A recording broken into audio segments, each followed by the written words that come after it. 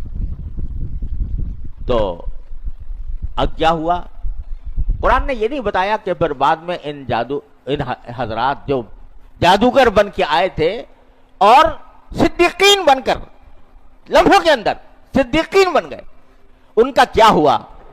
آیا وہ ان کو واقعی سولی چڑھایا گیا یا ہاتھ پاؤں کٹائے گئے یا نہیں؟ قرآن کریم نے یہ تفصیل نہیں بتائی، لیکن بعض تابعین سے منقول ہے کہ اس نے فوراً اس پر عمل کروایا، ہاتھ پاؤں کاٹے، سولی پر چڑھایا، اور اس کے بارے میں یہ مقولہ نقل کیا گیا ہے کہ یہ وہ لوگ ہیں جو صبح کے وقت میں جادوگر بن کے آئے تھے، شام کے وقت میں شہید بن کر گئے۔ جاؤ سحرۃ فی الضحیٰ ورجعوا شہداء فی المساء، اور رات کو شام کے وقت میں شہداء بن کے گئے۔ تو بعض روایتوں میں یہ ہے، اور بعض حضرات کا کہنا یہ ہے کہ نہیں، جب اتنا انہوں نے عظیمت کا یہ اعلیٰ مقام